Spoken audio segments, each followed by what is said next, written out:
মানুষ যায়, এমপি, মন্ত্রী, মিনিস্টার, চেয়ারম্যান, মেম্বার, আত্মীয় স্বজন আপনাকে জেল থেকে বের করার জন্য চেষ্টা করে। হসপিটালে গেলে আপনাকে ডাক্তাররা সেবা দেয়, নার্সরা আপনাকে সেবা দেয়, আত্মীয় স্বজন দেখার জন্য যায়। অভাবের মধ্যে বললে কেউ না কেউ সাহায্য করে। কিন্তু আপনি যেই দিন কবরের বাসিন্দা হবেন, কবরের দিকে রওনা হবেন, কে আপনার আপন হবে, কে আপনার সাথে যাবে, কে আপন হবে রে? এই জন্য আল্লাহ বলেন, বান্দা মরণ আসার আগে আল্লাহর পথে তুমি দান করো।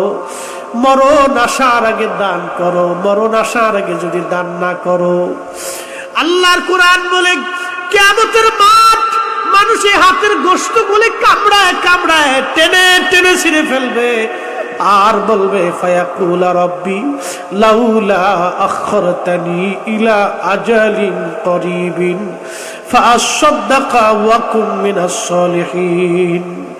সেই দিন আল্লাহর বান্দা বলবে, হে রব, আমাদেরকে আবার দুনিয়াতে পাঠান, আল্লাহ দুনিয়াতে ফিরে যাব, ফাআসাদদাকা বেশি বেশি সদকা দিব, বেশি বেশি মসজিদে দিব, বেশি বেশি মাদ্রাসায়, এতিমখানায় দিব।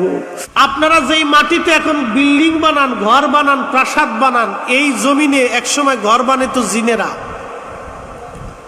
তাদের অবাধ্যতার জন্য, গুনাহ করার জন্য আল্লাহ তাদেরকে তাড়াইয়া এই জমিন এখন আল্লাহ আমাদের কাছে ইজারা দিছে। আরো জোরে, আল্লাহ আমাদেরকে আবাদ করার সুযোগ করে দিছে। জিনদেরকে আল্লাহ পাহাড়ে, পর্বতে, জোরে, জঙ্গলে, সাগরে, নগরে, আমাজন বঙ্গল আর মরুভূমি, সমুদ্রের গভীরে আল্লাহ তাদেরকে তাড়াই দিছে। কোন কোন জিন আইসে মানব জাতির ভিতরে বট গাছে, আমতলায়, জামতলায়, কালা গাছ, ধলা গাছ, বড় গাছ, ছোট গাছ, মানকিসি পায়, এখান দাঁড়াইয়া মানব জাতির ক্ষতি করার চেষ্টা করে। কিন্তু মানুষের শক্তির কাছে তারা কুলাইতে পারে না। মুহতারাম উপস্থিতি, এই মানব জাতি সৃষ্টি করার আগে আল্লাহ জিন জাতি তৈরি করছিল। এই জিনেরা কোটি কোটি কোটি বছর পৃথিবী শাসন করেছে। 1-2 বছর না, কোটি কোটি বছর। এক একজন জিনের হায়াত 60,000 বছর, 50,000 বছর, 30,000 বছর পর্যন্ত আল্লাহ তাদের হায়াত দিছিল। আজাজিল ইবলিসের হায়াত আল্লাহ এত পরিমাণে দিছে যে সে শুধু 7 লক্ষ বছর খালি আল্লাহর ইবাদতই করছে। তাহলে আজাজিলের চাইতে আমরা ইবাদত বেশি? জোরে কর, অবশ্যই না। আজাজিলের চাইতে আমাদের এলেম বেশি না। সে চ্যান্সেলর অফ মালায়েকা, বাংলাদেশের যে ঢাকা ইউনিভার্সিটির চ্যান্সেলর, ও বেটার মেধা আর আমাদের দেশের হাই স্কুলের যিনি হেডমাস্টার তার মেধা কিন্তু একরকম না।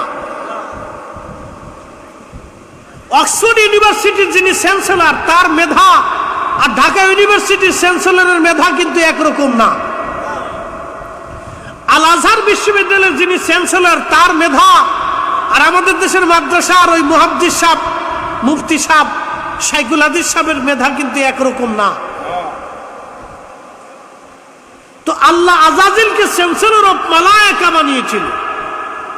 সব ফেরেশতাদের চ্যান্সেলর, ফেরেশতাদের মুআল্লিম, ফেরেশতাদের সামনে সে ওয়াজ করত, ওয়াজ করে করে ফেরেশতাদেরকে ওয়াজ শোনাইতো, ওয়াজ শিখাইতো, আর ফেরেশতারা তার ওয়াজ শুনে শুনে চোখের পানি ফেলে ফেলে কাঁদতো। আল্লাহ পাক তার এই কর্মকাণ্ডের জন্য তার প্রমোশন দিতে দিতে দিতে দিতে আল্লাহ মুআল্লিমুল মালায়েকা, চ্যান্সেলর অফ মালায়েকা আল্লাহ বানাই দিল। তার এলেমও বেশি, আমলও বেশি, কিন্তু ভুল এক জায়গা। এলেমও বেশি, আমলও বেশি, ভুল এক জায়গা। এলেমের কোনো কমতি নেই, আমলেরও কমতি নেই। সেজদায় পড়েছে, কোন কোন বর্ণনায় আসছে 50,000 বছরে এক সেজদায় কাটাই দিচ্ছে। সে এক সেজদার ভিতরে 50,000 বছর চলে গেছে। আপনি 50 মিনিটও থাকতে পারেন নাই, 50 সেকেন্ড থাকলে জ্বালাও ধরে যায়। কালকে শুক্রবার, মসজিদে মুসল্লি আসবে, বতরে মুসল্লি। সারা বছর নামাজ পড়ে না, শুক্রবারের দিন ভাব ভূপ দিয়ে পাঞ্জাবি জুব্বা গাই দিয়ে মসজিদে ঢুকে এই সেন্টমেন্ট কিছু আতর সাতর লাগাইয়া টুপি টাবি দিয়ে খুব ভাব চক্কর দিয়ে মসজিদে ঢুকে ইমাম সাহেব যখন সালাম ফিরে ওরে মনে হয় মসজিদে আগুন লাগছে, কে কার আগে মসজিদ থেকে বেরোইতে পারে। এটার নাম দিছি বতরে মুসল্লি, সিজনারি মুসল্লি। এদের ব্যাপারে আল্লাহ কোরআনে ওয়াজ করছেন, ফাওয়াইলুল লিল মুসাল্লিন আল্লাযীনা হুম আন সালাতিহিম সাহুন।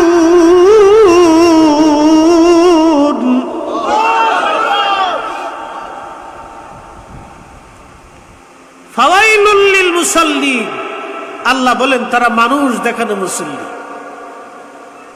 দুর্ভোগ কপাল পোড়া মুসল্লি, যারা মানুষ দেখানোর জন্য নামাজ পড়তে যায়, মানুষ দেখানোর জন্য। নামাজের ভিতরে শিরিক হয়। প্রশ্ন রাখবেন মুফতি ফরিদি সাহেব, নামাজের মধ্যে কেমনে শিরিক হয় বুঝাইতেছে। মসজিদ কার? এই ঘরটা কার? নামাজটা কার? আমরা কার? সেজদা দিব কাকে? ইবাদত হবে কার? আল্লাহ ছাড়া আর কারো ইবাদত চলবে? আল্লাহ কোরআনে বলে, ওয়াকাদা রাব্বুকা আল্লা তা'বুদু ইল্লা ইয়্যাহু। হাবিব বান্দাকে জানান আমি আল্লাহ ছাড়া আর কারো ইবাদত চলবে না, একমাত্র আমি আল্লাহর ইবাদত করতে হবে। কোরআনের অপরে আল্লাহ আবার ওয়াজ করেন, কুল ইন্না সালাতি ওয়া নুসুকি ওয়া মাহইয়ায়া ওয়া মামাতি। হুজুর আপনি বলেন সালাত নামাজ আমি আল্লাহর জন্য। নামাজে দাঁড়াইছেন উদ্দেশ্যকে, এই জন্য আমার পীর ও মুর্শিদ বলতেন বাবা কাতার সোজা করে দাঁড়ান, খেয়াল আপন আপন কোন জায়গা কালবে ঢুকান, খেয়াল কালবে কাল আল্লাহর দিক, খেয়াল কালবে থাকবে, কাল থাকবে আল্লাহর দিকে। সালাত কার জন্য?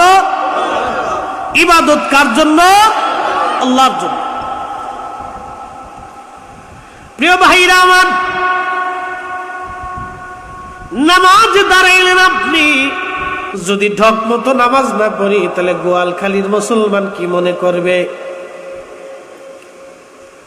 ধরেন আমি আমার হাসনাবাদে হাউজিং এ নামাজে দাঁড়াইছি, জুমার দিন বহু মুসল্লি হয়, চিন্তা করলাম নামাজে তো দাঁড়াইলাম, যদি লম্বা সেজদা না দেই তাহলে এখানে তবলিগের মুসল্লি আছে, সর্বনায়ের মুরিদ আছে, সরসিনার মুরিদ আছে, জৈনপুরের মুরিদ আছে, আটটুসির মুরিদ আছে, সোনাকান্দার মুরিদ আছে, জামাত ইসলাম আছে, বিভিন্ন পীরের মুরিদ, বিভিন্ন ধরনের মুসল্লি আছে। আমি যদি ঠিক মতো নামাজ না পড়ি তাহলে আমার চাকরি থাকবেন না, মুসল্লিরা আগামী জুমায় অবজেকশন দিবেন। চিন্তা করলাম যদি সুন্দর মতো নামাজ না পড়ি তাহলে মুসল্লিরা মন খারাপ করবে। যখন এই চিন্তা অন্তরে আসলো, আল্লাহর কসম করে বলি নামাজের মধ্যে শিরিক ঢুকে গেল। ওই নামাজ আল্লাহর জন্য হয় নাই, ওই নামাজ মুসল্লির জন্য হয়ে গেছে। কথা বলেন ঠিক কিনা? ও নামাজ মুসল্লির জন্য হয়ে গেছে, ও নামাজ আল্লাহর জন্য হয় নাই। চেয়ারম্যান সাহেব আসছে, চিন্তা করলো যদি নামাজ না পড়ি তাহলে এলাকার মানুষ আমার আর ভোট দিবে না। যদি চেয়ারম্যান সাহেব ভোটের আশায় নামাজ পড়ে, ওই নামাজের মধ্যে শিরিক ঢুকে গেল, 4 পয়সা মূল্য নাই নামাজের। এই জন্য আমার পীর মুর্শিদ বললেন বাবা কাতার সোজা করে দাঁড়ান, খেয়াল আপন আপন কালবের মধ্যে ডুবান, খেয়াল কালবে কালব, আল্লাহর দিক, আল্লাহ হাজির নাজির, আল্লাহ দেখতেছেন বান্দার দিলের হাল। এই অন্তরের খবর পৃথিবীর কেউ জানবে না। আপনার স্ত্রী আপনার পাশে শুয়ে শুয়ে কি চিন্তা করে আপনি জানেন না। আপনার বিবির পাশে শুয়ে আপনি অন্য বেডির চিন্তা করলো আপনার বিবি জানে না। আপনার সন্তানের পাশে বসে যদি আপনি সন্তানকে মেরে ফেলে দেওয়ার চিন্তা করেন তো সন্তান জানে না। বন্ধুর পাশে বসে যদি বন্ধু মারার চিন্তা করেন বন্ধু জানে না। ও নবীর উম্মত, এই জন্য অন্তরের খবর যিনি জানেন তিনি আল্লাহ। এই অন্তরের খবর কে জানে? একমাত্র জানে আল্লাহ। এই জন্য নামাজে যখন দাঁড়াবেন তখন আল্লাহর জন্য দাঁড়াইতে হবে। দুনিয়ার চিন্তা করলে নামাজ হবে না। কুরআনে আল্লাহ বললেন, قد أفلح المؤمنون الذين هم في صلاتهم خاشعون। কুরআনে আল্লাহ বলেন, সফল কাম সে নামাজি যে নামাজের মধ্যে খুশু খুশু অবলম্বন করে বিনয় হয়, একাগ্র চিত্তে শুধু আল্লাহর জন্য নামাজ পড়ে। এই লোকটাই কামিয়াব। একটা মা সন্তানকে ভালোবাসে, ওই মা সন্তানকে ভালোবাসে কেন? এই জন্য ভালোবাসে, সন্তানটা তার কলিজার ধন, রক্ত শিরা ধন, নারী শিরা ধন। পৃথিবীর কেউ যদি মানুষটাকে ভালো না বাসে, মা সন্তানকে ফেলে কখনো যায় না। সন্তান বুবা হলেও মা যায় না, ল্যাংড়া হলেও মা যায় না। সন্তান অন্ধ হোক, বিকলাঙ্গ হোক, মা সন্তানকে কোনোদিন ছেড়ে যায় না। কারণ মা হৃদয়ের গভীর থেকে সন্তানকে ভালোবাসে।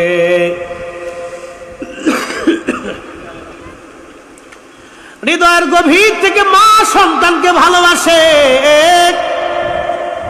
কেন হৃদয়ের থেকে মা সন্তানকে ভালোবাসে? বাবাজি, আপনাদেরকে বলতে চাই, আপনারা আল্লাহর ইবাদত, রাসূল করিম সাল্লাল্লাহু আলাইহি ওয়াসাল্লামের মহব্বত যদি অন্তরের গভীর থেকে আপনারা করতে পারেন, হৃদয়ের ভিতর থেকে যদি করতে পারেন, তাহলে এই ইবাদত, এই জিকির, এই অনুষ্ঠানে যা কিছু করেন, অল্প ইবাদত আপনার জন্য যথেষ্ট হয়ে যাবে। অল্প ইবাদত আপনার জন্য নাজাতের ফয়সালা হয়ে যাবে। একবার জোরে বলা যাবে কি সুবহানাল্লাহ। হযরত ওমর রাদিয়াল্লাহু আনহুর জামানায়, হযরত ওমর রাদিয়াল্লাহু আনহুর জামানায় একটা ছেলেকে লোকেরা ধরে নিয়ে আসছে। কি জন্য জানেননি? হত্যা করার দায়ে। আল্লাহর আইন, কোন মানুষকে যখন নিরাপরাধ মানুষকে হত্যা করবে, হত্যার ফয়সালা হলো তাকে মৃত্যুদণ্ড দেওয়া লাগবে। হযরত ওমর মসজিদে নববীর বারান্দার মধ্যে বসে আছেন। এমন সময় লোকেরা একটা যুবক ছেলেকে ধরে নিয়ে আসছে। ও যুবক ভাইরা, যুবতী বোনেরা, মা বোনেরা, ঘরের ভিতরে বাহিরে যারা আছেন, যে যে অবস্থায় আছেন, তারা আপনারাও শুনে নেন। আমার দেশের বহু নারী আছে যারা স্বামীর সাথে মুনাফিকি করে। বলে, হুজুর এটা আবার কেমন? স্বামীর সাথে তারা অকৃতজ্ঞতা হয়, স্বামীর সাথে তারা নাফরমানি করে। স্বামীর সম্পদ বিবির কাছে আমানত। বিবির মাথার থেকে পা পর্যন্ত স্বামীর জন্য এটা আমানত, অর্থাৎ এটাও স্বামীর পক্ষ থেকে তার কাছে আমানত। বিবির সম্পদ, ওই স্বামীর বাড়িঘর, স্বামীর বাবা মা, স্বামীর যা কিছু আছে, স্বামীর পক্ষ থেকে বিবির কাছে আমানত।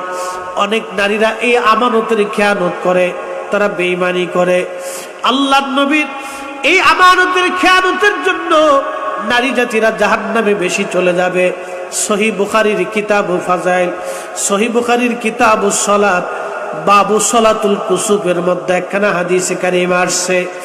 আল্লাহর নবী বললেন, একদিন নবীজি নামাজ পড়তে লাগলেন, সালাতুল কুসুফের নামাজ। আল্লাহর নবী নামাজ পড়তে লাগলেন সালাতুল কুসুফ। সালাতুল কুসুফ মানে সূর্যগ্রহণের নামাজ। সূর্যগ্রহণ লাগলে নামাজ পড়তে হয়, আমরা নামাজ পড়ি না। সূর্যগ্রহণের সময় নামাজ পড়া লাগে। গোয়ালবাড়ির মুসলমানেরা শুনিয়ে নেন, খুব মনোযোগ দিয়েন আপনারা। এই নামাজ নবীজি নামাজে দাঁড়ায় গেলেন, সূরা ফাতিহার সঙ্গে সূরা বাকারা পড়লেন, আল ইমরান পড়লেন, বিরাট বড় রুকু করলেন, বিরাট বড় সেজদা দিলেন, লম্বা সেজদা লম্বা রুকু দিয়ে নবীজি নামাজ শেষ করলেন। নামাজ শেষ করার পরে আল্লাহ নবীজি নামাজ শেষ করার পরে নবীজি যাই নামাজে বসা ছিলেন, যাই নামাজে নবীজি দাঁড়ায় গেলেন। দাঁড়ায় যায় আল্লাহ নবী আসমানের দিকে হাত বাড়ায় দিলেন। আসমানে হাত বাড়াইছে নবীজি। সাহাবীরা ডেকে বলেন, ইয়া রাসূলুল্লাহ, জীবনে কোনদিন এরকম আপনাকে দেখি নাই। একবার আসমানে হাত বাড়ান, আবার সরাই নিয়ে আসলেন। নবী গো, এইভাবে নামাজ পড়তে তো কোনোদিন আপনাকে দেখি নাই। আল্লাহর নবী বললেন, সাহাবীরা রে, আমি আল্লাহর জান্নাত দেখেছিলাম, জান্নাতের মধ্যে লোভনীয় আঙ্গুর ফল দেখেছিলাম। ওই আঙ্গুর ফল আনার জন্য আমি হাত বাড়ায় দিয়েছিলাম। যদি ওই আঙ্গুর আমি আনতাম, কিয়ামত পর্যন্ত মদিনার মানুষ জান্নাতের আঙ্গুর খেয়ে শেষ করতে পারত না।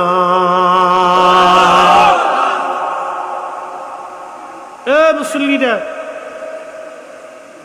এদিকে আসো, এদিকে শুলে শুলে আব্বা শুলে বাবা আসো, কাছে আসো, এদিকে আসো, চলে আসো, বলো। হ্যাঁ আসো, চলে আসো বাবা, চলে আসো। আর যদি না আসো তো চলে যাও, খিচুড়ি খাওয়ার সময় আসবা, যাও, তোমার দাওয়াত দিয়ে দিলাম। ছোট মানুষ তো বুঝে না, তারপরে ওরা আইসে তো একজনের ছাগল খালি মসজিদে চলে যায়। তো ইমাম সাহেব আইসে কামিয়ে আপনার ছাগল খালি মসজিদে চলে আসে। ও বুঝে না, হেল লেগে যা, আমি বুঝি হেল লেগে যাই না, বুঝছেন না? ওরা বুঝে নাই, হেল লেগে চলে আইছে। যারা বুঝছে এরা আর আসে টাসে নাই। কি কথা কর লাগে? যারা বুঝছে এরা আর আসে নাই, ওরা বুঝে নাই, এর লেগে ভুলে চলে আইছে। তো বাবা এদিকে আয়, চলে আয়, চলে আয় বাবা, কাছে কাছে আয়। না মুসল্লি বালা, এই মুসল্লির দরকার। ও আগামী দিন আমরা কবরে চলে যাবো, ওরাই মাহফিল সাজাবে, ঠিক কিনা? ওরাই সভাপতি, ওরাই সেক্রেটারি, ওরাই সব। একসাথে জোরে বলেন তো আল্লাহু আকবার। নবী কোন জায়গা? মদিনায়। হাত বাড়াইছে কোন জায়গা? জান্নাতে। একসাথে জোরে বলবেন সুবহানাল্লাহ। জান্নাত কি আমরা শ্বশুর বাড়ির কাছে? মদিনার নবী জান্নাতে হাত বাড়াইছে। সহিহ বুখারীর কিতাবুস সালাতের বাবু সালাতুল কুসুফের হাদিস। হাজার হাজার সাহাবী সাক্ষী, নবী মদিনায় দাঁড়ায় জান্নাতে হাত বাড়াইছে আঙ্গুর আনার জন্য। নবী বলেন, ওই আঙ্গুর যদি আমি আনতাম তো কিয়ামত পর্যন্ত মানুষ আঙ্গুর খেয়ে শেষ করতে পারত না।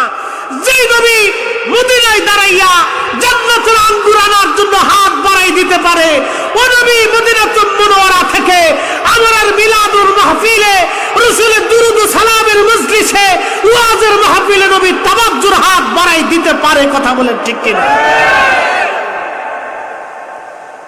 যে নবী মদিনায় দাঁড়াইয়া জান্নাতের আঙ্গুর ফল দেখতে পারে, সে নবী মদিনা থেকে আজকের মাহফিল দেখার ক্ষমতা রাখে।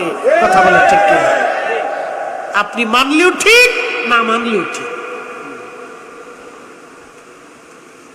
কারণ নবী কিন্তু ভোট দিয়ে হয় নাই, নবী কিন্তু ভোটাভুটি দিয়ে রাসূলের মুজিজা হয় নাই, ওটা আল্লাহ প্রদত্ত জিনিস। প্রিয় মুসলমান, গোয়ালখালীর মুসলমান, আল্লাহ নবী বলে, সাহাবীরা রে, আমি জান্নাতের মধ্যে হাত বাড়াইলাম আঙ্গুর আনার জন্যে। যদি আনতাম তাহলে তোমরা কোনোদিন এই আঙ্গুর খেয়ে শেষ করতে পারত না। সাহাবীরা, সাহাবীরা রে, আঙ্গুর আনলাম না। নবীজি ডেকে বলেন, সাহাবীরা, এরপর আমি জাহান্নাম দেখলাম। জাহান্নামের মধ্যে শুধু নারী আর নারী, মহিলা আর মহিলা। সাহাবীরা বলেন, ইয়া রাসূলুল্লাহ, জাহান্নামের মধ্যে নারী আর নারী, মহিলা আর মহিলা, কারণ কি? নবীজি বলে, সাহাবীরা রে, কুফরি করার জন্য তারা জাহান্নামে। কুফরি মানে বেঈমানি, নাফরমানি। ইয়া রাসূলুল্লাহ, তারা কি আল্লাহর সাথে কুফরি করেছে? নবীজি বললেন, না, আল্লাহর সাথে কুফরি করে নাই। আপনি নবীর সাথে কি তারা কুফরি করেছে, বেঈমানি করেছে, নাফরমানি করেছে? নবীজি বলেন, না, আমার সাথেও না। ইয়া নবী আল্লাহি, তাহলে নারী সমাজ কার সাথে কুফরি করলো? নবীজি বলেন, সাহাবীরা রে, স্বামীর সাথে কুফরি করেছে। আল্লাহর নবী ডাক দেয়া বলেন, সাহাবীরা রে, স্বামীর সঙ্গে কুফরি করলো। সাহাবীরা বলেন, হুজুর, একজন স্ত্রী স্বামীর সঙ্গে কিভাবে কুফরি করে, বেঈমানি করে? আল্লাহর নবী বললেন, সাহাবীরা রে, তুমি তোমার স্ত্রীর সঙ্গে যদি সারা জীবন ভালো আচরণ করো, সারা জীবন তুমি তাকে ভরণ পোষণ দিলা, জীবনের সব উজাড় করে দিয়ে তুমি তার সেবা করেছ, তার ভরণ পোষণ তুমি দিয়েছ, তার প্রয়োজন তুমি মিটিয়েছ, যদি জীবনের কোনো বেলায় কোনো সময়ে যদি তুমি তোমার স্ত্রীর প্রয়োজন যদি তুমি মিটাইতে না পারো, তোমার স্ত্রীর কোনো বিষয়ে যদি তুমি প্রয়োজন মিটাইতে না পারো, তাহলে অনেক মহিলারা বলেই ফেলে দেয়, স্বামীরে, তোমার কাছ থেকে সারা জীবন আমি কিছুই পাই নাই। একটা ঘটনা আপনাদেরকে শোনাই। এই উপমহাদেশের একজন বাচ্চা ছিলেন, তার নাম ছিল শেরশাহ আফগানি। আফগানিস্তান থেকে এসেছিলেন তিনি এদেশে যুদ্ধ করার জন্যে। তো শেরশাহ আফগানি যখন এদেশের শাসক, তখন একদিন এক হিন্দু মহোদয় বিচার নিয়ে আসছে। এক হিন্দু ভদ্রলোক, এক বৃদ্ধ লোক বিচার নিয়ে আসছে। বিচার নিয়ে আসার সময় হিন্দু ভদ্রলোক তিনি বিচার নিয়ে আসছে। শেরশাহ রাজদরবারে দাঁড়ায় কাঁপতেছে। শেরশাহ বললেন, হে হিন্দু, বলেন আপনি কি বিচার নিয়ে আসছেন, কি বিষয়? তখন হিন্দু ভদ্রলোক বলতেছে, শেরশাহ, আমি ভয়ে বলবো না নির্ভয়ে বলতেছে। বাদশাহ বলতেছে, সে, হে, আপনি আমার প্রজা, আপনি যদিও আমার প্রজা, কিন্তু আপনি আমার সন্তান তুল্য। এই আদালতে আপনার যেমন অধিকার আছে একজন মুসলমানের, ঠিক একই রকম অধিকার। একজন মুসলমানের যেমন অধিকার, আপনার তেমন অধিকার। বলেন আপনি কি, নির্ভয়ে বলেন, কোনো ভয় টয় করা লাগবে না, নির্ভয়ে আপনি কথাগুলি বলেন। শেরশাহ আফগানি কথা বলার পরে ওই হিন্দু ভদ্রলোক বলতেছে, শেরশাহ আফগানি, আমার বিচার আপনার ছেলে শাহজাদার বিরুদ্ধে। বলে, আমার ছেলে শাহজাদা কি করেছে বলেন? বলে, আমার স্ত্রী তিনি গোসল করতেছিল, আপনার ছেলে হাতির পিঠে চড়ে যাইতেছিল। আপনার ছেলেটা আমার স্ত্রীর দিকে গোসল করার সময় সে পানির বিনা নিক্ষেপ করেছে আমার বিবির দিকে। আমার বিবি তখন উলঙ্গ হয়ে গোসল করতেছিল। আমার স্ত্রী গোসলখানে উলঙ্গ হয়ে গোসল করতেছে। উলঙ্গ হয়ে গোসল করার কারণে আমার স্ত্রী লজ্জিত, কারণ শাহজাদা তাকে দেখে ফেলেছে। এই জন্য আমার স্ত্রী আজকে 3 দিন খাওয়া দাওয়া নাই, ঘুম নাই, খালি কান্নাকাটি করে। বাচ্চা বিচারের জন্য আসছি, আপনার ছেলে শাহজাদা কেন আমার স্ত্রীর দিকে, উলঙ্গ বিবির দিকে পানির বিনা নিক্ষেপ করলেন, বিচার আমি চাই। শেরশাহ ডাক দিলেন, শাহজাদা, জি আব্বাজান, তুমি কি হিন্দু ব্যক্তির বিবির দিকে পানির বিনা নিক্ষেপ করেছ গোসলের সময়? বলে, হ্যাঁ আব্বা। কেন নিক্ষেপ করেছ? বলে, আমি রাস্তা দিয়ে হেঁটে যাচ্ছিলাম, হাতির পিঠে চড়ে দেখি সেই মহিলা তার গোসলখানায় গোসল করতেছে উলঙ্গ হয়ে। আমি তাকে সতর্ক করার জন্য পানির বিনা নিক্ষেপ করেছিলাম। আমি তার লজ্জা স্থান দেখার জন্য, অপমান করার জন্য আমি তাকে পানির বিনা নিক্ষেপ করি নাই। শেরশাহ আফগানি ডাকতে বলতেছে, বাছা, সতর্কতার জন্য তুমি পানির বিনা মারছ, কিন্তু মহিলার লজ্জা স্থান তার ইজ্জতে তার সম্মানে হানি করেছো তুমি। শেরশাহ আদালত এটা। আমি একজন মুসলিম বাদশাহ, আল্লাহ এই দুনিয়াতে আমাকে রাজত্ব দিয়েছেন ন্যায় বিচার করার জন্য। অতএব আমি আজকে ন্যায় বিচারক। এই ভদ্রলোক বিচারের আশায় আসছে। আজকে যদি ন্যায় বিচার না করি, কিয়ামতের মাঠে আল্লাহর আদালতে আমি দাঁড়াইতে হবে। সেই দিন আমার জন্য ভয়াবহ সময়, আমার জন্য ভয়াবহ। মালিক ইয়াউমিদ্দিন, বিচার দিনের মালিক আমার আল্লাহ। আল্লাহর আদালতে আমাকে দাঁড়াইতে হবে। সর্বরাজা রাজা যিনি, সর্বজমিনের মালিক যিনি, সেই মালিকের সামনে আমাকে দাঁড়াইতে হবে। অতএব তুমি তোমার স্ত্রীকে উলঙ্গ করবা, আরে এই লোকটা পানের বিড়া তোমার বিবির দিকে ছুঁড়ে মারবে। এটাই হবে আজকের আদালতের বিচার। High high high. শেরশাহর ছেলে বাবার পায়ের মধ্যে পড়ে গেছে, আব্বাজান আমার ভুলের জন্য আপনার বৌমাকে এইভাবে কষ্ট দিবেন না। মন্ত্রী পরিষদ করজোরে বলতেছে, বাদশা ছেলের ভুলের জন্য বৌমাকে এইভাবে লজ্জিত করবেন না, আপনি ক্ষমা করে দেন। তখন শেরশাহ বলতেছিল, না না, এই আমার ছেলের জন্য কোনো ক্ষমা নাই, আমি তো ক্ষমা করতে পারবো না।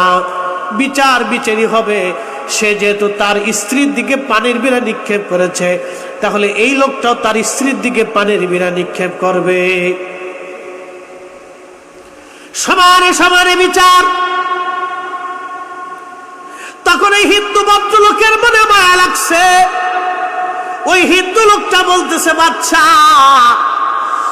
আমি বিচার পেয়ে গেছি, আমার আর বিচার লাগবে না। প্রজা হিসেবে সন্তানের মতো দেখে আপনি আমার ফয়সালা দিয়েছেন। আপনি আপনার ছেলের ইজ্জতের দিকে তাকান নাই, রাজ পরিবারের ইজ্জতের দিকে তাকান নাই। আপনি ন্যায় বিচারের দিকে তাকাইয়া যেই ফয়সালা দিয়েছেন, ওই ফয়সালা দিয়াতেই আমি বিচার পেয়ে গিয়েছি। আমি আপনার ছেলেকে ক্ষমা করে দিলাম। বাদশাহ যেন এই ফয়সালা উঠাই নেয়, এই বিচার যেন মওকুফ করে দেয়।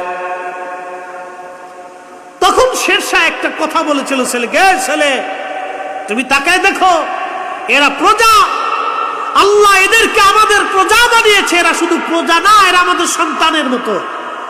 সুবহানাল্লাহ। ইসলামী শাসক পৃথিবীতে এরকম কিছু কিছু শাসক ছিল যারা এত বড় ইনসাফ ওয়ালা ছিল যে পৃথিবীতে তারা ইনসাফ প্রতিষ্ঠিত করেছে, ন্যায় বিচার প্রতিষ্ঠিত করেছে। আল্লাহ কোরআনে বলেন, ইন্নাল্লাহা ইয়া'মুরু বিল আদলি ওয়াল ইহসানি ওয়া ইতাইযিল কুরবা। আল্লাহ বললেন, নিশ্চয় আমি তোমাদেরকে হুকুম প্রদান করতেছি, তোমরা দুনিয়ার মধ্যে ন্যায় বিচার করবে। কখনো অন্যায় করবা না, ন্যায় যেটা সেটা করবা। কখনো অন্যায় করবে না। তাহলে মুনাফিকের আলামত হলো তিনটা। সে কথায় কথায় মিথ্যা বলে এবং আমানতের খেয়ানত করে এবং ওয়াদা করলে সে বরখেলাপ করে। ওয়াদা করলে বরখেলাপ, আমানতের খেয়ানত, কথায় কথায় মিথ্যা। মুনাফিকের তিনটা আলামত। বলছিলাম হযরত ওমর রাদিয়াল্লাহু আনহুর জমানার কথা। হযরত ওমরের জমানায় একটা ছেলেকে ধরে নিয়ে আসছে লোকেরা। ধরে আনার পরে লোকেরা হযরত ওমর জিজ্ঞেস করলেন, হে লোকেরা, এই ছেলেটাকে কি জন্য তোমরা ধরে আনছো? লোকেরা বলতেছে, হুজুর এই ছেলেটা আমাদের আব্বাজানকে হত্যা করে ফেলেছে। তখন হযরত ওমর ডাক দিয়ে বলেন, হে লোকের ছেলে, এ যুবক তুমি বলো, তুমি কি তাদের আব্বাজানকে হত্যা করেছো? ছেলেটা বলতেছে, হ্যাঁ আমিরুল মুমিনিন, আমি তাদের বৃদ্ধ বাবাকে হত্যা করে ফেলেছি। কেন তুমি হত্যা করছো? তখন ওই যুবকটা ডাক দিয়ে বলল, আমিরুল মুমিনিন, আমার একটা উট ছিল, উটের সুন্দর একটা বাচ্চা হয়েছিল। বাচ্চাটা খেলাধুলা করত, খেলাধুলা করতে করতে এই বাচ্চাটা দৌড়াইয়া তার খেজুরের বাগানে চলে গেল। তখন এই বৃদ্ধ লোকটা একটা পাথর এই উটের মাথা বরাবর মেরেছিল। এই পাথরটা মাথার মধ্যে না লেগে উটের বাচ্চার চোখের মধ্যে যায় লাগলো। চোখের মধ্যে যখন লাগছে যখন চোখটা বের হয়ে গেল, চোখটা যখন বের হয়ে যায়, চোখটা বের হয়ে যাওয়ার পরে আমার খুব রাগ এসে গেল। আমি একটা পাথর হাতে নিয়ে এই যুবক, এই বৃদ্ধ লোকটার মাথা বরাবর মেরেছিলাম। আমি ইচ্ছা করে মারি নাই, ভুলবশত এটা হয়ে গেছে। এই বৃদ্ধকে আমি ইচ্ছা করে মারতে চাই নাই। হযরত ওমর বললেন, যুবক রে, আল্লাহর ফয়সালা অনুযায়ী হত্যার বদলে হত্যা, মৃত্যুর বদলে মৃত্যু। যেহেতু তুমি তাকে হত্যা করে ফেলেছ, অতএব আল্লাহর ফয়সালা অনুযায়ী তোমাকে মৃত্যুদণ্ড দিলাম। আল্লাহ কোরআনে বললেন, মান কতালা নাফসান বিগাইরি নাফসিন আও ফাসাদিন ফিল আরদি ফাকান্নামা কতালান নাস জামিআ। কোরআন বলতেছে, কোন ব্যক্তি নিরাপরাধ মানুষকে যদি হত্যা করে মেরে ফেলে দেয়, একজন মানুষ নিরাপরাধ মানুষ, হিন্দু, বৌদ্ধ, খ্রিস্টান, বৌদ্ধ, নাসারা, যে ধর্মের হোক না কেন, সেই লোকটা নিরাপরাধ। একজন নিরাপরাধ মানুষকে যদি কেউ হত্যা করে, আল্লাহ পাক কোরআনে বলতেছেন, ফাকান্নামা কতালান নাস জামিআ, সেজন্য তামাম দুনিয়ার মানুষ মেরে ফেললো। তামাম পৃথিবীর মানুষ মেরে ফেললে যেই পরিমাণে গুনাহ হয়, একজন নিরাপরাধ মানুষ মেরে ফেললে সেই পরিমাণে গুনাহ হয়। তো হযরত ওমর বলতেছেন, তোমার ফয়সালা মৃত্যুদণ্ড। তো যুবক বলতেছে, আমিরুল মুমিনিন মৃত্যুদণ্ড দিছেন, আমার আফসোস নাই, কিন্তু দয়া করে আমাকে 3 দিনের জামিন দিয়ে দেন। হযরত ওমর বললেন, যুবক রে, 3 দিনের জামিন তুমি কি জন্য চাও বলো? যুবক বলল, হুজুর, আমার আব্বা জানের ইন্তেকালের সময় আমার ছোট ভাইয়ের জন্য আমার বাবা সোনা দানা, টাকা পয়সা, জমি জমা কিছু করে গিয়েছিলেন।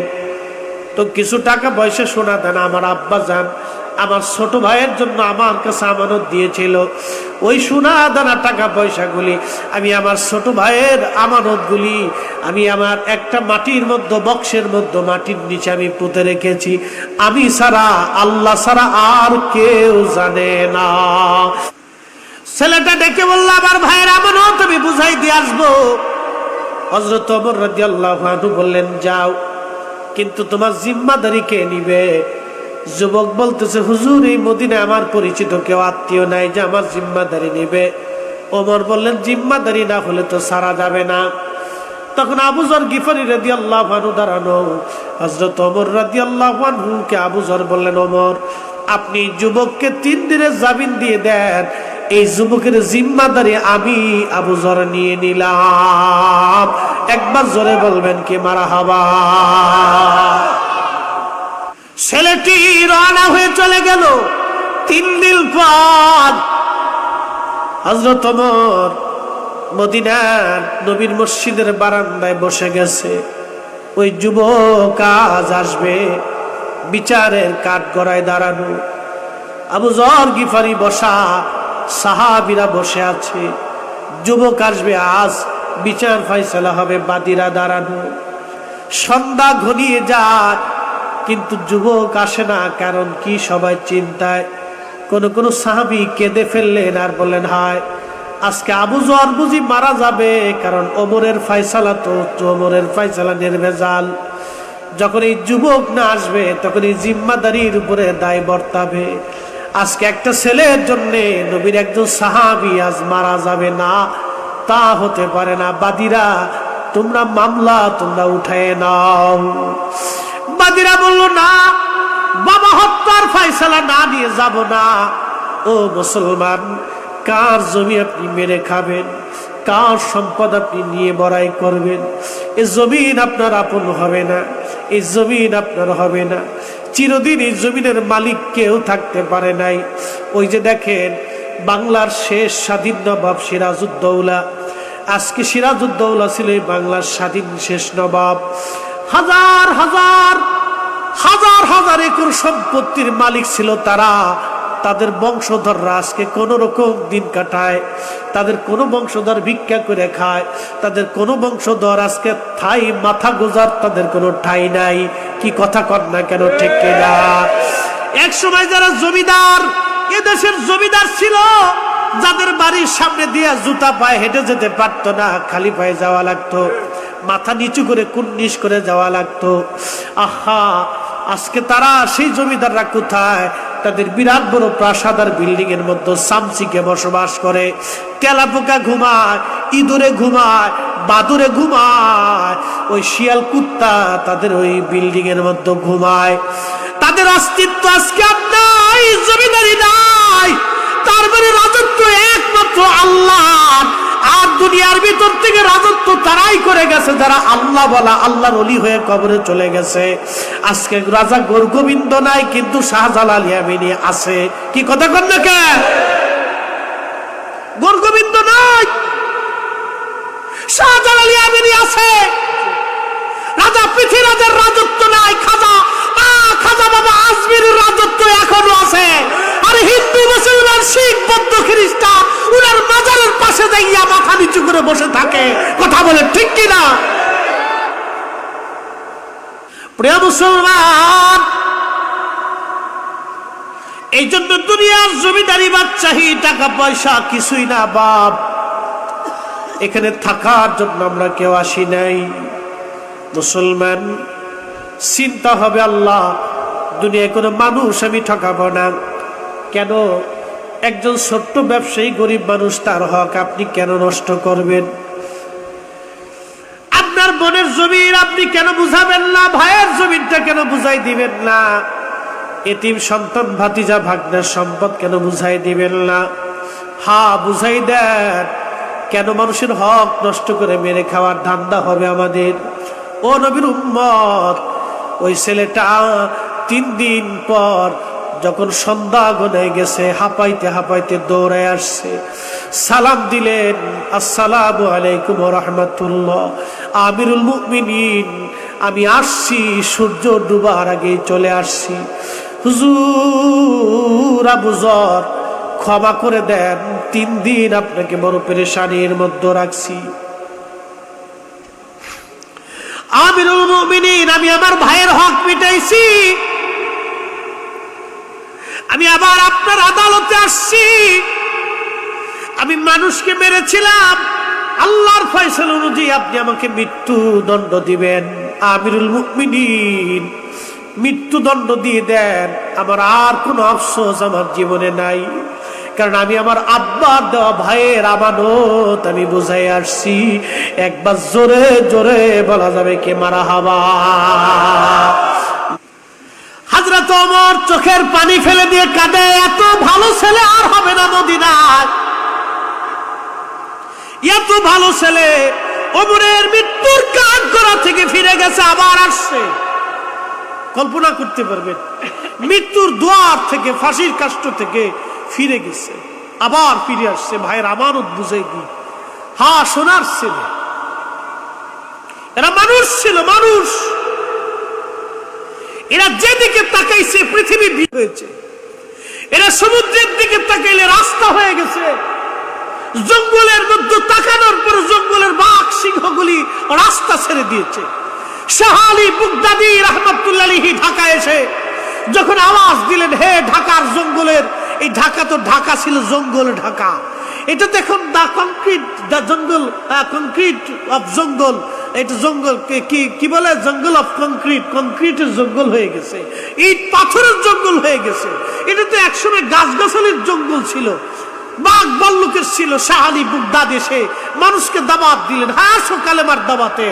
আরে সেই আফ্রিকার জঙ্গলে যে রাসূল কারীমের সাহাবীরা জঙ্গলের উপরে দাঁড়িয়ে হে মিনার তৈরি করে জঙ্গলের আফ্রিকার জঙ্গলি প্রাণীদেরকে বলেছিল, হে জঙ্গলের প্রাণীরা, আমরা রাসূলের সাহাবী জমিনে এসেছি কালেমার দাওয়াত দেওয়ার জন্য।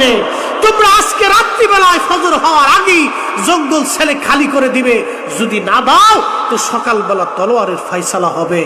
সকালবেলা সমস্ত প্রাণীগুলি জঙ্গল ছেড়ে দিয়ে রাস্তা ক্লিয়ার করে দিল। সাহাবীদের কথায় জঙ্গলের বাঘ, হিংস্র প্রাণীগুলি সেই দিন শুনেছিল। কেন?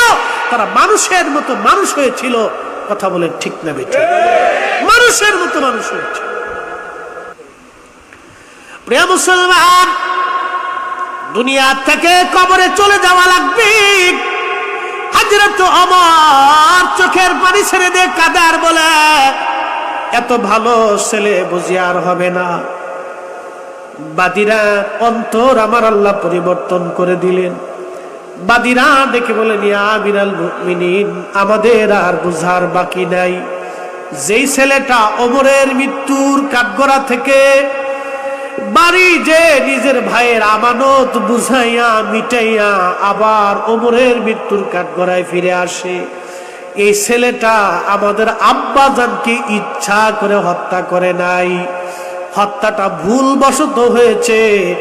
পাথর মেরেছিল আব্বাজানের উপর রাগ করে, কিন্তু পাথর মাথায় লাগার কারণে আমাদের বৃদ্ধ বাবা সহ্য করতে পারে নাই, মারা গেছে। আমিরুল মুমিনিন ছেলের বিশ্বস্ততা, আমানতদারিতা দেখে আমরা মুগ্ধ হয়ে গেলাম। একটা যুবক তার ভাইয়ের আমানতদারিতা দেখে আমরা মুগ্ধ হলাম। হুজুর, আমরা এই ছেলের মামলা উঠায় নিলাম, বাবা হত্যার ফয়সালা আমরা আর লাগবে না, তাকে ক্ষমা করে দিলাম। আমিরুল মুমিনের আদালত যেন তাকে মাফ করে দেয়। হযরত ওমর হেসে দিয়ে বললেন, যাও, বাদীরা যেহেতু ক্ষমা করে দিয়েছে, ওমরের আদালত তাকে নিকসুর খালাস প্রদান করা হলো। একবারে বিনা শর্তে তাকে মুক্ত করে দিলাম। একবার আওয়াজ তুলে বলা যাবে কি আল্লাহু আকবার। হযরত ওয়াসাল কারনী কোটি কোটি টাকার মালিক ছিলেন না। ঘরের মধ্যে একটা মা, বৃদ্ধ, অন্ধ, বিরাট বড় মুহাদ্দিস ছিলেন না। সিরা কাপড় পরে চলতেন ওয়াসাল কারনী রাদিয়াল্লাহু আনহু। কোনদিন খাইতেন, কোনদিন না খেয়ে থাকতেন। আহা, জীবনীর মধ্যে দেখা যায় হযরত ওয়াসাল কারনী রাদিয়াল্লাহু তাআলা আনহু কোনদিন খাইছেন, কোনদিন না খেয়ে থাকছেন। উট, দুম্বা, ছাগল, ভেড়া চড়াইতেন। সুদূর মরুভূমির পথ, পাহাড়ের পর পাহাড় ঘুরে ঘুরে ঘুরে ঘুরে উট, দুম্বা, ছাগলগুলি চড়াইতেন। তিনি উটের রাখাল, ছাগলের রাখাল ছিলেন। কে জানে সেই দিনের রাখাল, সেই দিনের রাখালের দাম এত পরিমাণে হবে আল্লাহর দরবারে। রাখাল ফরিদি সাহেবের চেহারা সুন্দর, এটা দেখি কিয়ামতের মাঠে নাজাতের কোনো রাস্তা নাই।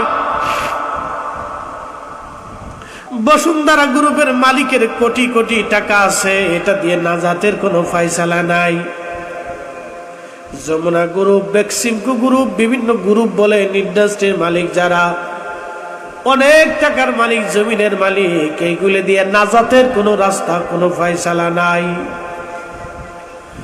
যদি কিয়ামতের মাঠে আল্লাহর নবী ডাকতেন, ও ধনীরা তোমরা আসো, আমার ধনী উম্মত যারা তোমরা আগে আসো, তোমাদেরকে আমি আগে জান্নাতে নিয়ে যাব, তাহলে পৃথিবীর কোনো গরিব উম্মত জান্নাতে যাওয়ার সুযোগ হতো না। যদি চেহারা দেখে সবাই, নবীজি যদি ডাকতেন চেহারা সুন্দর যাদের, তোমরা আগে আসো, তাহলে বেলাল কোনোদিন নবীর মসজিদের মুয়াজ্জিন হতে পারতেন না।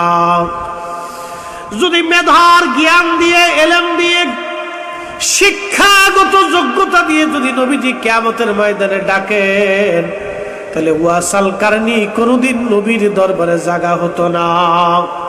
তার মানে বোঝা গেল আল্লাহর হাবিবের বরগাহে, নবীর দরবারে টাকা পয়সার কোনো মূল্য নাই, শিক্ষা দীক্ষার কোনো মূল্য নাই, অর্থ সম্পদের কোনো মূল্য নাই, বংশের কোনো মূল্য নাই। আল্লাহ কোরআনে বলেন, ইন্না আকরামাকুম ইনদাল্লাহি আতকাকুম, নিশ্চয় আল্লাহর কাছে তিনি দামি, নিশ্চয় আল্লাহর কাছে তিনি দামি, যিনি আল্লাহর দরবারে বেশি তাকওয়াশীল, যিনি আল্লাহওয়ালা। অনেকে বলে তোমার পীর, আমার পীর মুর্শিদ সম্পর্কে অনেকের প্রশ্ন ছিল তিনি কোন মাদ্রাসায় পড়ছে। আরে মাদ্রাসায় পড়ে কোনোদিন পীর হওয়া যায় না, মাদ্রাসায় পড়ে কোনোদিন ওলি হওয়া যায় না। ওলি হতে হলে আল্লাহর তাকওয়া লাগে, ওলি হওয়ার জন্য কলিজায় নবীর ভালোবাসা দরকার। কথা বলেন ঠিক কিনা? রিক্সাওয়ালাও হতে পারে, দিন মজুরও হতে পারে, বাজান শ্রমিকও হতে পারে, একজন সাধারণ কাজের লোক হতে পারে। পৃথিবীর বড় বড় জ্ঞানী যারা, তারা জাহান্নামে চলে যাবে, কিন্তু পৃথিবীর মূর্খ যারা লেখাপড়া জানে না, তাদের অনেকেই আল্লাহর জান্নাতে হাসতে হাসতে তারা জান্নাতে চলে যাবে। পৃথিবীর ধনী ব্যক্তির 500 বছর আগে গরিবরা জান্নাতে যাবে। সুবহানাল্লাহ বলা যাবে? দুনিয়ার 500 বছর না, ওই হাসরের মাঠের 500 বছর।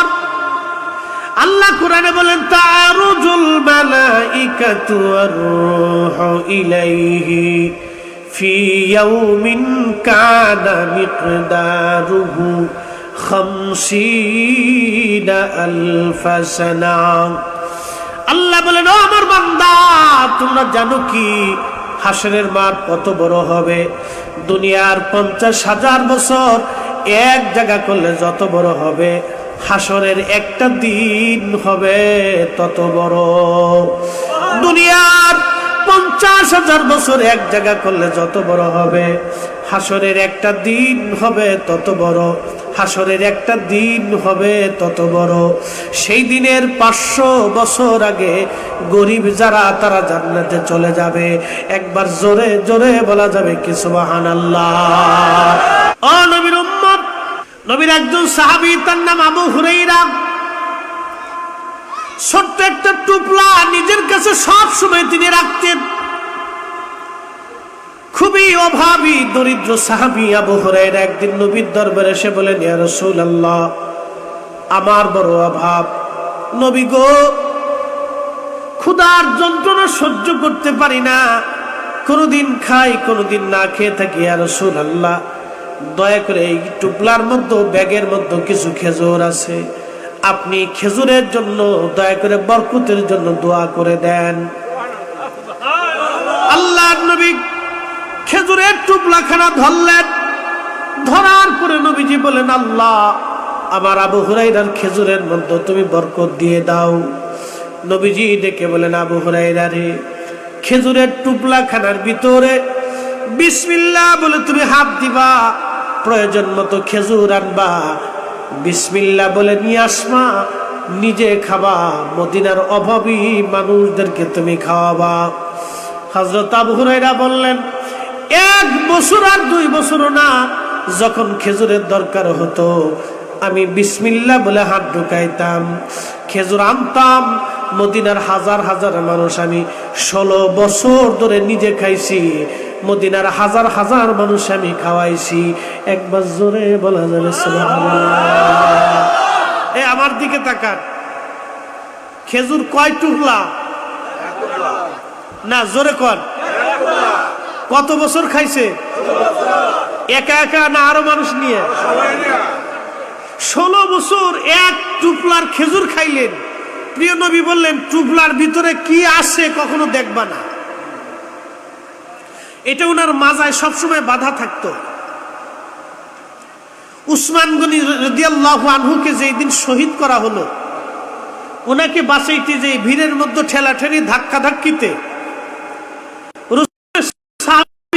হারাই গেল, আর কোনোদিন তিনি খুঁজে পাননি। 16 বছর পরে একসাথে জোরে বলা যাবে আল্লাহু আকবার। ইখলাসের সাথে যে কাজ হয় এটা বরকত, ঠিক কিনা? 16 বছর আবু হুরায়রা রাদিয়াল্লাহু আনহু নিজে খাইছে, মদিনার মানুষে খাওয়াইছে। এখন এই যে আজকের মাহফিলে আপনি তবরক রান্না করছেন, কেউ যদি আইসা বলে যে নবী সাহাবীদেরকে খেজুর খাওয়াইছে কিনা, খিচুড়ি খাওয়াইছে কিনা, যদি খিচুড়ি খাওয়ায় তাহলে আমরা খাওয়াবো, আর যদি নবী এইভাবে খিচুড়ি না খাওয়ায় তাহলে আমরা খাওয়াবো। বাস, আপনারা একবারে শর্ত দিয়ে বুঝাই দিল।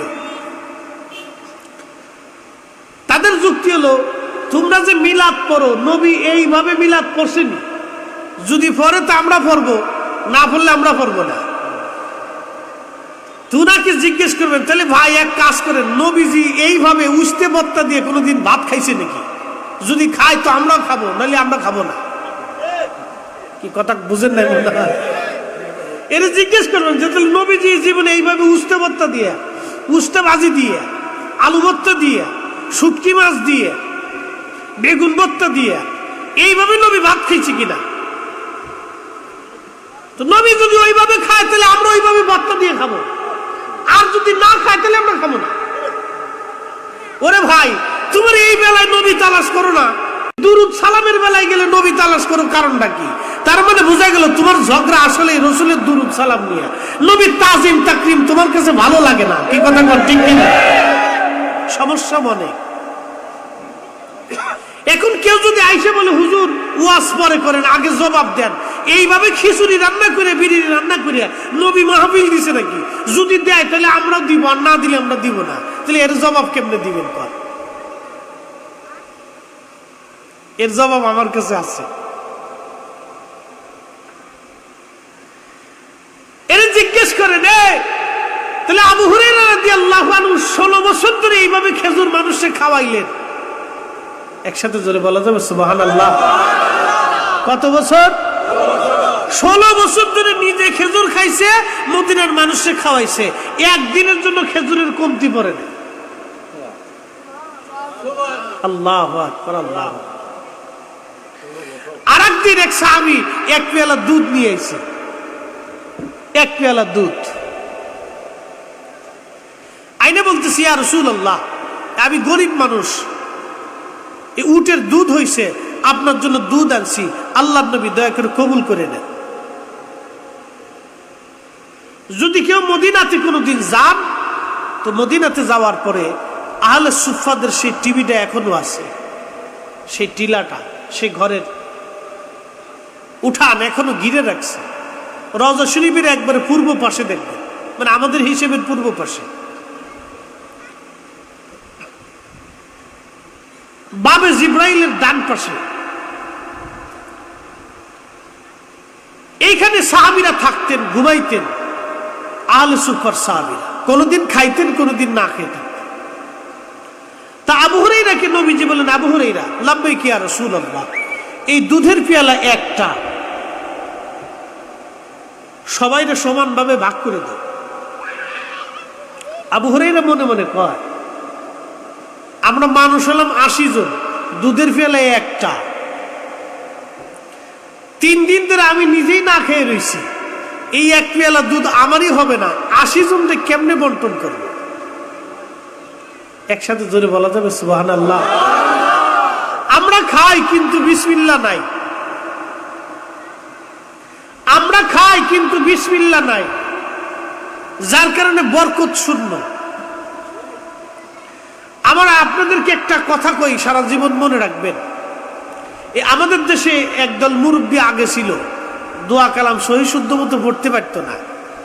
বলতো গ্রামের মুন্সি সাহেব, মুন্সি দাদা, মোল্লা দাদা, এরকম কইতো, ঠিক কিনা? মা শাশিরা বলতো তোর মুন্সি দাদার কাছ থেকে, তো মুন্সি নানার কাছ থেকে পানি পড়া নিয়ে।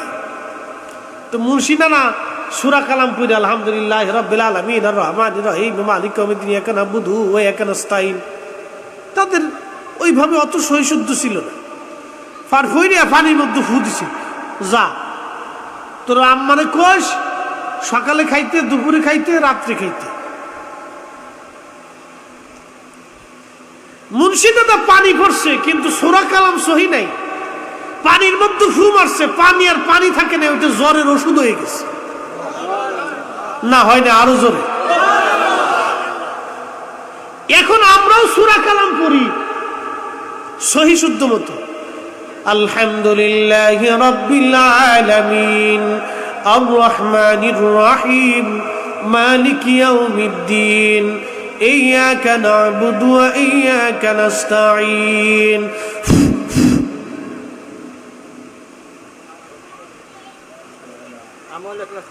কাজ হয় না কেন জানেননি?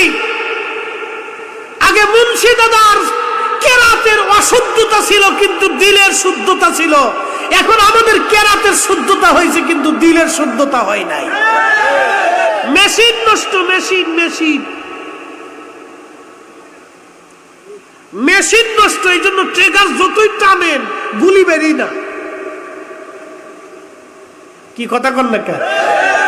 আমার ফির কোনদিন পানির ভিতরে ঘুমাচ্ছে? সুদিওয়া লাগে নাই, সুদিওয়া লাগে নাই। মারহাবা কর না। আল্লাহ মুখের কথাই বরকত দিয়ে দিছে, কারণ দিলের শুদ্ধতা ছিল, মেশিন ঠিক ছিল, যার কারণে সিপ দেওয়ার সাথে সাথে পারমাণবিক বোমা ফুটে গেছে। ট্রিগার টান দিতে দেরি হয়েছে, মাগার ব্রাশ ফায়ার দিতে দেরি হয়নি। এখন আমাদের বডি আছে, মাগার ওই এই দিলের শুদ্ধতা নাই, যার কারণে যত সুন্দর করে পড়ি, পানির মধ্যে ফু দেই, ওষুধ হয় না, পানি পানিই থেকে যায়, কেরাত পরেই চলে যায়, কিন্তু আসলে মূলত ওষুধ হয় না। আগের যুগের মানুষের দিলের পরিশুদ্ধতা ছিল, যার কারণে আল্লাহ নাম শব্দ, বিসমিল্লাহ শব্দ বলেও পানির মধ্যে ফু দিলে ওই পানি আল্লাহ পাক ক্যান্সার রোগের ওষুধ বানাই দিছে। কথা কোন ঠিক কিনা? আল্লাহু আকবার, আল্লাহ। মেশিন ভালো ছিল। হযরত আবু হুরায়রা বললেন, ইয়া রাসূলুল্লাহ, মানুষ আমরা 80 জন, দুধের পেয়ালা একটা। নবীজি বলেন, আবু হুরায়রা রে, বিসমিল্লাহ বলে শুরু করো।